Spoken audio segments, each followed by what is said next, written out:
אתה אדינו אלינו מלכי עולם, שהכל נהיה בדברי. חיים, חיים לברכה. לא תבוך, שבוע טוב, and a good Chodesh, and a good new month, the month of Tammuz. And of course, Gimel Tammuz, that is upon us. 30 years. Um, 30 years. So in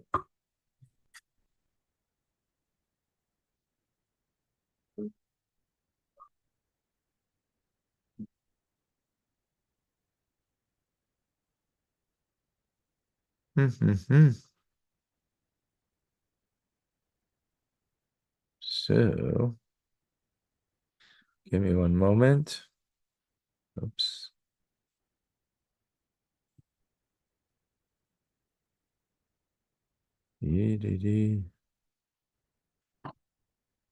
Oh, okay. Liba and David are here. And today's learning is in the memory of Bitzalel ben Yeshayahu. It's their brother's Yortzeit. And may his neshama go from strength to strength. And Amen. all have Yeshua. L'chaim, l'chaim, l'chaim v'rocha.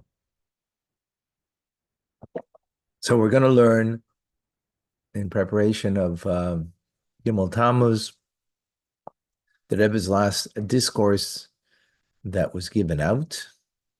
It was actually said right before it went out on Shlichus.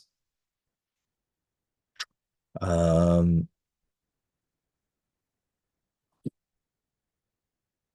1981, it was said. It was given out. It was given out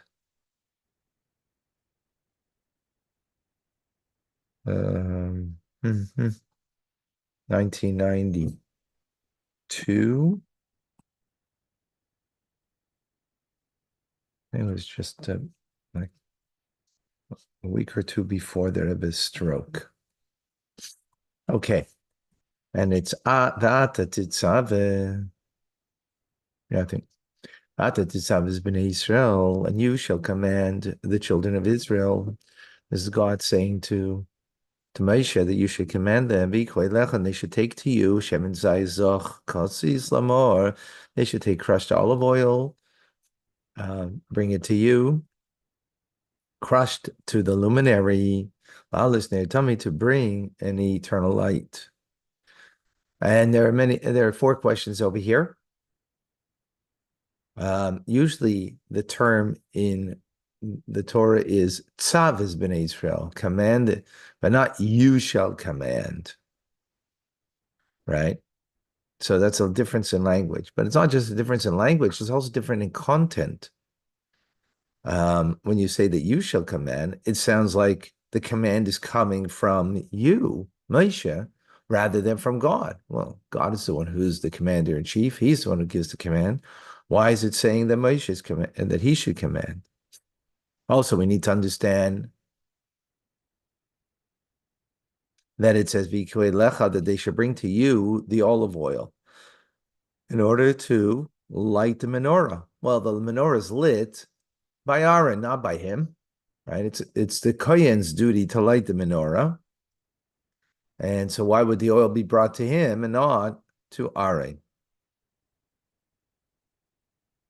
Also, we need to understand it says kasis lamor, that the olive oil that you're bringing has to be crushed, and it doesn't say for light to, the olives have to be crushed in order to get oil from it, so you have light, but it says that it's olive oil that's crushed for the luminary, right, for the source of light, rather than the function of creating light. Why is that?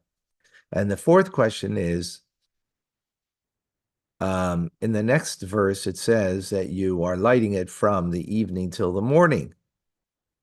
But here it says an eternal light in our verse. So we need to understand that. So we'll understand this based on the previous Rebbe's Hasidic discourse that this is based on, which was said in 1927, Purim Katan, a leap year then, so the first month of Adar, Purim Katan, which thereafter he was arrested, and he said many things in this that Fabringen and in that discourse. So this is based on that discourse. So he explains that when it means to command, the deeper concept of command is to connect. It means to connect. And this is what it means that you shall command the Jewish people, meaning Moshe, you shall connect the Jewish people to the Or Ein Sof, to the limitlessness of God. That's your job title. Connect Jewish people to God. And when we speak of God, we say Or Ein Sof, to the limitlessness of God, which explains the first question. And further, by the fact that Moshe, he, the teacher, the mentor, the one who gives to the Jewish people, connecting them to Hashem, to Or Ein Sof. Through this also makes an addition in Moshe, adds to him. And this is understood by the metaphor. Hi. Give me one moment. I need a tissue.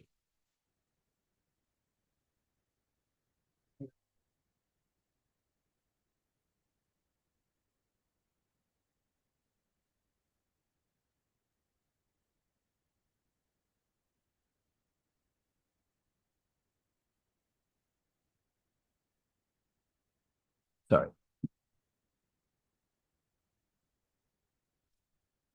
So the metaphor is the head and the feet. Moshe is the head, and the Jewish people are the feet. Right? And of course, the head controls the entire body. However, the feet does something that the head can't do. It brings you to the place where you need to go. Right? So there is a reciprocal connection, relationship. And that's based on the verse in Parshas Ba'al Loischa we had a couple of weeks ago. 600,000 feet of the people, and I am amongst you. In other words, Moshe is amongst the Jewish people, where the people are 600,000 feet, which is the number, the general number that we use for those between 20 and 60 that were part of the Tzivos Hashem, the army of God. And he is, so they're the feet, and Moshe is their head.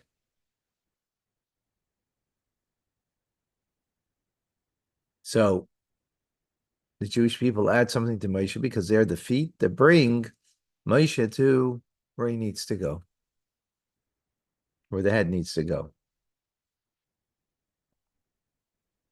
This then is what it means, that you shall command the Jewish people, the Bnei Israel. And they should bring to you olive oil through Moshe, by him connecting the Jewish people, Bnei Israel, to Or Ein Sof, to the limitlessness of God. Through this, the Bnei Israel, they bring the olive oil to Moshe and add to him a light in his life. So with that, we answer the first two questions, right? Why does it say that Moshe is commanding, right? Rather than God, commanding, that he should command, because it means he's connecting, right? God is giving him the power that he should connect all the Jewish people to him.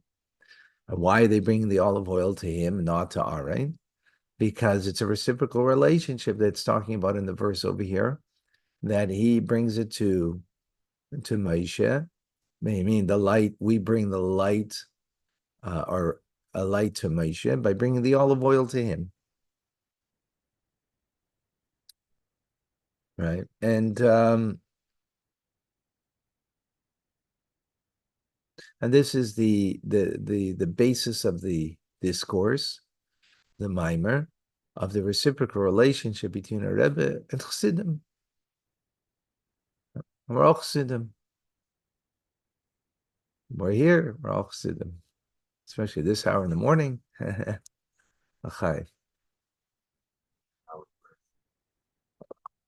Yeah, true.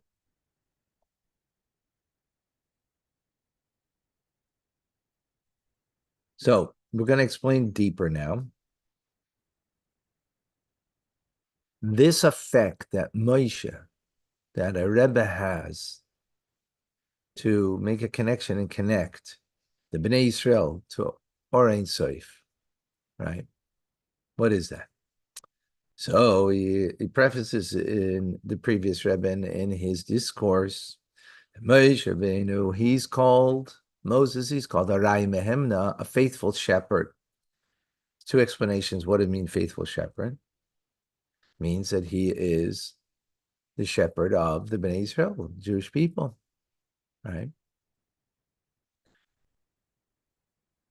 Meaning the leader, it's faithful leader. Second explanation is that he feeds, like a shepherd feeds the flock. So he feeds the Jewish people faith, feeds them faith. Every Jew has faith on his own, right? It's a part of the makeup of the soul. And as our sages say, we're ma'aminim b'nei ma'aminim, we're believers, the descendants of believers. However, it's possible that that belief would be only superficial, only what we call makif, hovers, but it's not internalized. This is what it means, the metaphor that he is a shepherd, because a shepherd feeds a flock. Eating, you internalize the food and becomes your flesh and blood. And that's what Moshe does. That's what the Rebbe does. He feeds us faith in a way that becomes internalized. It becomes a part of us. In other words, it's not just hovering and sort of beyond us, which generally speaking, that's what faith means, right? Faith is the idea that something's greater beyond you. But what Moshe does is bring that which is inherently beyond you to internalize it within you and make it a part of you, your flesh and blood.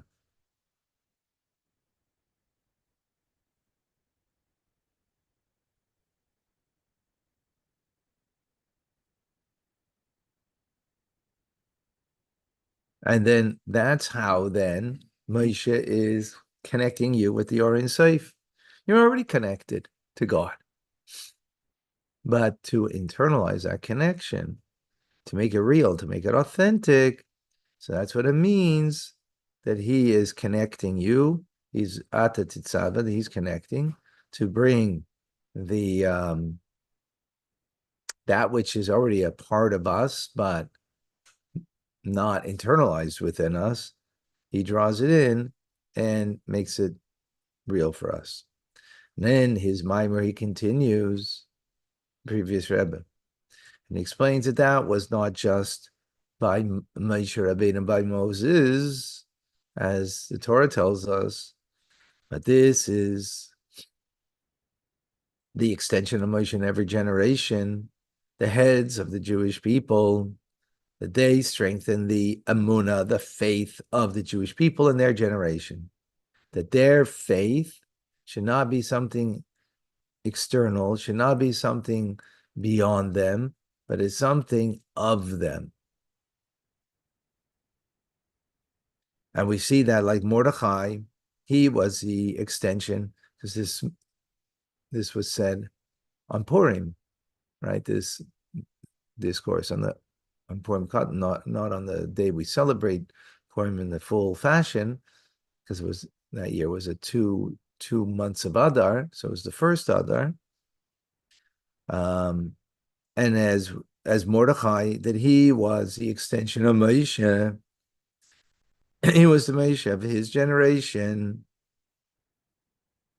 And what did he do? That he, in the time of a decree of Haman, what did he do? He taught Torah and fulfilled mitzvahs by bringing the Jewish people to a state of Mesiras Nefesh, of self-sacrifice. Right? That they gathered together publicly, and he did that to strengthen their faith in Hashem, to hold strong with study of Torah and fulfillment of mitzvahs, in spite of the decree that was hanging over them to be annihilated. So likewise, we have that extension of Moshe every single generation. And he explains the exactingness of the language. It says kosis lamoor. Why does it say that the oil that we bring to the table, so to speak, we bring as a result of this connection of being internalized, our connection with God? And it says that the olive oil we bring is not for light, but for the luminary, the source of light. Which means that in a time of exile, right, what does it mean, crushed? Well, when are you crushed? Really, when we're crushed, is the only reason we're ever crushed is because we don't perceive God. Because if we perceived God, we perceived the truth, we wouldn't be crushed. But we don't perceive God, so we feel the experience, we feel what we're going through is crushing. Well, that's called exile, time of exile, like now. When we're crushed, but being crushed, like the olive is crushed, then that brings out the oil that allows us to reach to the ma'or, which means the source of light, which means the essence of ourselves.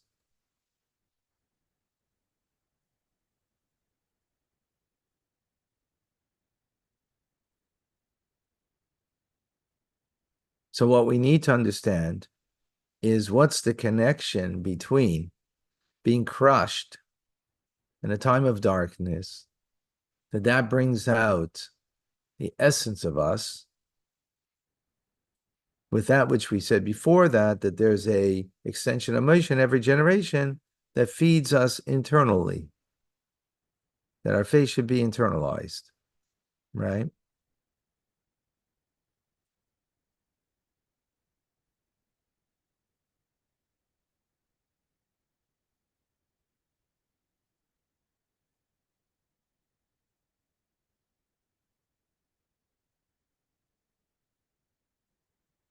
What is it? Okay. It's Rosh Chodesh. Let's stop here. We did 3 paragraphs, and to be continued. All right. Thank you, folks.